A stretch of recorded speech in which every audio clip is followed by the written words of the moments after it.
कर्मणा में हमको क्या करना है, मनसा वाचा कर्मणा में पवित्रता भी हमारे आ जाता है।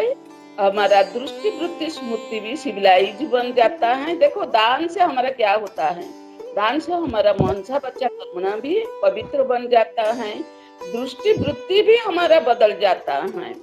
तो तमोगुणी मनुष्य आत्मा भी सतोगुणी देवता भी बन जाते हैं। तो तन मन धन समय श्वास संकल्प ये सब बूंद बूंद हम लोग जो अभी संगम पर दान देते हैं, तो इसी से क्या होता है, नूतन दुनिया स्थापन हो रहा है। हमारा सबके प्रति क्या रहता है, भावना भी हमारा बदल जाता है। अभी पहले का माफी आप लोग को क्रोध आता है ना लोभ आता है, शायद बहुत कम हो गया होगा। तो सुंदर सुखमय संसार बनाने के लिए सबका एक एक अंगुली अभी सहयोग मिल जाता है। देखो सब कोई सूक्ष्म भाव से हम लोग दान देते हैं भगवान का कार्य में।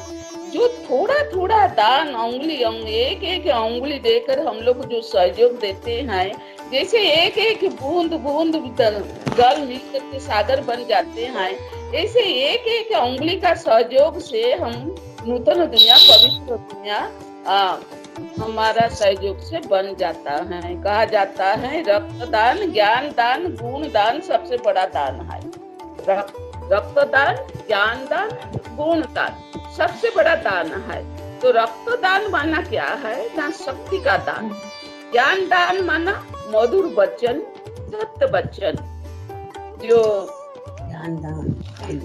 वचन से हम लोग को मधुरता हमारा रहेगा और सत्य वचन रहेगा, उसी को ही ज्ञान कहा जाता है। इसी का आधार से क्या होता है,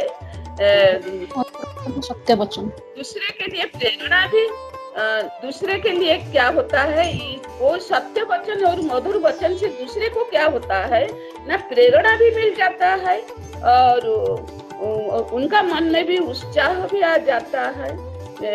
मनसा से जो शुभभावना शुभकामना का हम लोग दान देते हैं, ये दूसरे के लिए शक्ति का दान जैसा काम करता है, समझा। मनसा से हम लोग जो दूसरे के लिए शक्ति दान करते हैं, ये क्या होता है, सबके लिए मनसा से शक्ति का दान पा जाते हैं। हमारा मनसा सेवा से, इसीलिए बाबा बोलते हैं ना, मनसा सेवा से सेवा दुनिया में कुछ नहीं है, ये सबसे बड़ा सेवा है। ये मरा हुआ आत्मा को भी जिंदा बना देते हैं। वचन से जो ज्ञान दान किया जाता है, यह दूसरे के लिए उमंग उत्साह से भर देता है। तो जो कर्म में हम प्रैक्टिकल करते हैं, यह हमारे लिए गुण दान या हिम्मत आ जाता है।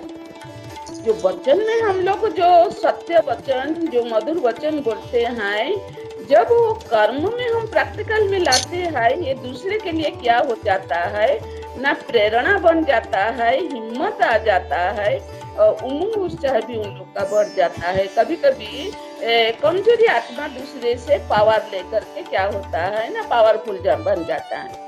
आप लोग देखा है, जैसे अभी आप लोग को नेट खत्म हो जाएगा, आपका पास नहीं होगा, तो दूसरा नेट से हम लोग का पावर प्लस लगा करके हम लोग को भी मोबाइल को चला लेते हैं, नेट को भी चला लेते हैं।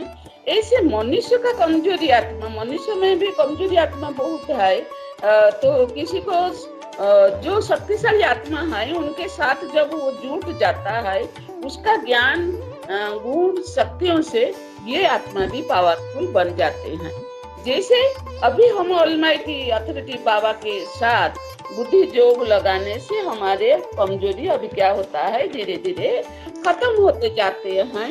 और इसलिए बाबा कहते हैं, बच्चे अपने मनसा से शक्ति को दान दो, ज्ञान से वचन से क्या करना है ना, ज्ञान का दान दो और कर्म से गुणों का दान दो।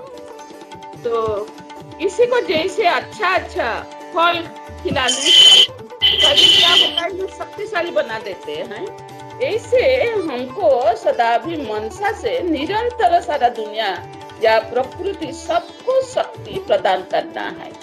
क्या जब शरीर किसका कमजोर हो जाता है, हम अच्छा-अच्छा खाना खिलाते हैं या फल खिलाते हैं, इससे सबका आत्मा